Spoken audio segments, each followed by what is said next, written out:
Megastar Chiranjeevi, victory Venkatesh, Dr Rajasekhar మన తెలుగు ఇండస్ట్రీలో legendary యాక్టర్స్గా అయితే పిలవడం జరుగుతుంది. ఇలాంటి స్టార్స్ బాక్సాఫీస్ దగ్గర నువ్వా నేనా అనేతలా 6 సార్లు పోటీ అయితే పడడం జరిగింది. ఈ 6 సార్ల బాక్సాఫీస్ పోటీలో ఎవరు బాక్సాఫీస్ విన్నర్గా నిలిచారు అనేది ఈరోజు ఈ వీడియోలో అయితే తెలుసుకుందాం. అలాగే ఎవరైతే ఈ ఛానల్ని కొత్త వాళ్ళు వాచ్ చేస్తున్నారో తప్పకుండా వీడియోకి ఒక లైక్ అయితే కొట్టండి. వీరి మధ్య మొట్టమొదటి పోటీ 1986 సంవత్సరంలో కలియుగ పాండవులు అనే మూవీ తరడం జరిగింది. మన విక్టరీ వెంకటేష్ గారు ఈ మూవీ తనకు మొదటి చిత్రంతోనే మంచి విజయాన్ని అయితే సాధించిందని చెప్పుకోవచ్చు. ఈ మూవీ బాక్సాఫీస్ దగ్గర అదిరిపోయే రెస్పాన్స్ అయితే కొల్లగొట్టింది మన విక్టరీ వెంకటేష్ గారికి. ఈ మూవీకి వారం రోజుల గ్యాప్తో మన మెగాస్టార్ చిరంజీవి గారు చంటబ్బాయే అనే మూవీతో రావడం జరిగింది. ఈ మూవీ బాక్సాఫీస్ దగ్గర పెద్దగా ఆకట్టుకోలేకపోయిందని చెప్పుకోవచ్చు మన మెగాస్టార్ చిరంజీవి గారికి. ఈ మూవీకి ఇంకొక వారం రోజుల గ్యాప్తో మన రాజశేఖర్ గారు రేపటి పౌరులు అనే మూవీతో రావడం జరిగింది.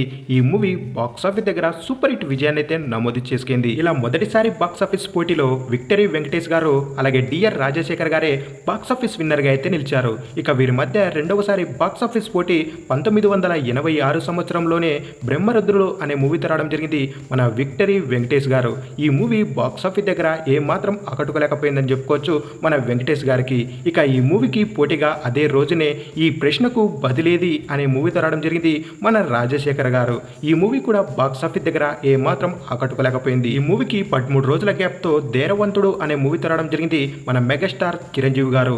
ఈ మూవీ కూడా బాక్సాఫీస్ దగ్గర ఘోర పరాజయాన్ని అయితే ఎదురు చూసింది. ఇలా రెండవసారి బాక్సాఫీస్ పోటీలో ఏ హీరో కూడా బాక్సాఫీస్ విన్నర్గా అయితే నిలవలేదు. ఇక వీరి మధ్య మూడవసారి బాక్సాఫీస్ పోటీ చూసుకున్నట్లయితే 1988 సంవత్సరంలో మన మెగాస్టార్ చిరంజీవి గారు మంచి దొంగ అనే మూవీ తరడం జరిగింది. ఈ మూవీ బాక్సాఫీస్ దగ్గర మంచి హిట్ ని అయితే సాధించింది మన మెగాస్టార్ చిరంజీవి గారికి. ఈ మూవీకి పోటీగా అదే రోజున రత్న తిలకం అనే మూవీ తరడం జరిగింది మన విక్టరీ వెంకటేష్ గారు. ఈ మూవీ కూడా బాక్సాఫీస్ దగ్గర మంచి హిట్ అయితే అందుకోవడం జరిగింది. ఈ మూవీకి 2 వారాల గ్యాప్ తో బావమర్దల సవాలు అంటూ మన రాజశేఖర్ గారు రావడం జరిగింది. ఈ మూవీ బాక్సాఫీస్ దగ్గర ఏ మాత్రం ఆకట్టుకోలేకపోయిందని చెప్పుకోవచ్చు. ఇలా మూడవసారి బాక్సాఫీస్ పోటీలో విక్టరీ వెంకటేష్ గారు అలాగే మన మెగాస్టార్ చిరంజీవి గారే బాక్సాఫీస్ విన్నర్ గా అయితే నిలిచారు. ఇక వీరి మధ్య 4వసారి బాక్సాఫీస్ పోటీ 1988 సంవత్సరంలోనే త్రినేత్రుడు అనే మూవీ రావడం జరిగింది మన మెగాస్టార్ చిరంజీవి గారు. ఈ మూవీకి భారీ ఎక్స్పెక్టేషన్లు ఉన్నప్పటికీ బాక్సాఫీస్ దగ్గర పెద్దగా ఆకట్టుకోలేకపోయిందని చెప్పుకోవచ్చు మన మెగాస్టార్ చిరంజీవి గారికి.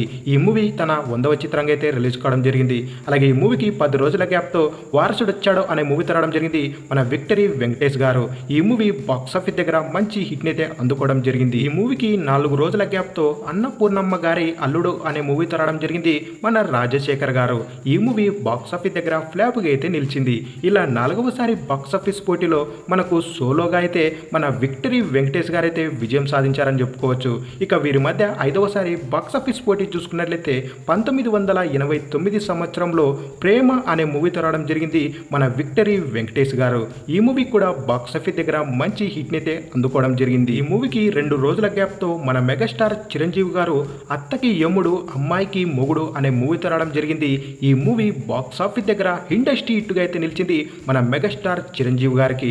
అప్పట్లో ఈ మూవీకి ఫ్యామిలీ ఆడియన్స్ బ్రహ్మరథం పట్టారని చెప్పుకోవచ్చు. అలాగే ఈ మూవీకి 12 రోజుల గ్యాప్తో ధర్మ యుద్ధం అనే మూవీ తరడం జరిగింది మన రాజశేఖర్ గారు. ఈ మూవీ కూడా బాక్సాఫీస్ దగ్గర నిరాశతే మిలిగించిందని చెప్పుకోవచ్చు. ఇలా 5వసారి బాక్సాఫీస్ పోటీలో ఇండస్ట్రీ హిట్ కొట్టినటువంటి మన మెగాస్టార్ చిరంజీవి గారే బాక్సాఫీస్ విన్నర్గా అయితే నిలిచారు. ఇక ఫైనల్గా ఈ ముగ్గురు హీరోస్ మధ్య లాస్ట్ ఏమో 6వసారి బాక్సాఫీస్ పోటీ 1997 సంవత్సరంలో అయితే జరిగింది. మెగాస్టార్ చిరంజీవి గారు హిట్లర్ అనే మూవీతో అయితే రావడం జరిగింది. ఈ మూవీ బాక్సాఫీస్ దగ్గర సూపర్ హిట్ విజయాన్ని అయితే నమోదు చేసుకుంది. ఈ మూవీకి పోటీగా 6 రోజుల గ్యాప్తో మన విక్టరీ వెంకటేష్ గారు చిన్నబ్బాయి అనే మూవీ రావడం జరిగింది. ఈ మూవీ బాక్సాఫీస్ దగ్గర ఏమాత్రం ఆకట్టుకోలేకపోయిందని చెప్పుకోవచ్చు. ఈ మూవీకి 13 రోజుల గ్యాప్తో మన రాజశేఖర్ గారు ఓంకారం అనే మూవీ రావడం జరిగింది. ఈ మూవీ కూడా బాక్సాఫీస్ దగ్గర పెద్దగా ఆకట్టుకోలేకపోయిందని చెప్పుకోవచ్చు. ఇక ఈ 6వసారి బాక్సాఫీస్ పోటీలో మన మెగాస్టార్ చిరంజీవి గారే హిట్లర్ మూవీతో బాక్సాఫీస్ విన్నర్గా అయితే నిలిచారు. ఇక ఫైనల్గా ఈ 6 సార్ల బాక్సాఫీస్ పోటీలో ఫైనల్ విన్నర్ ఎవరా అన్నట్లయితే మనకు మెగాస్టార్ చిరంజీవి గారే నంబర్ 1 ప్లేస్లో అయితే నిలిచారు. 2వ ప్లేస్లో విక్టరీ వెంకటేష్ గారు, 3వ ప్లేస్లో మన డిఆర్ రాజశేఖర్ గారు అయితే ఉన్నారు. ఇక ఫైనల్గా ఈ ముగ్గురులో మీ ఫేవరెట్ హీరో ఎవరో అలాగే మీకు బాగా నచ్చిన మూవీ ఏంటో కింద కామెంట్ అయితే వేసుకోండి ఫ్రెండ్స్. అలాగే వీడియో నచ్చినట్లయితే తప్పకుండా మన ఛానల్ని సబ్స్క్రైబ్ చేసుకుని వీడియోకి ఒక లైక్ అయితే కొట్టండి. అలాగే ఈ వీడియోని మీ ఫ్రెండ్స్ కూడా షేర్ చేయండి. Thank you.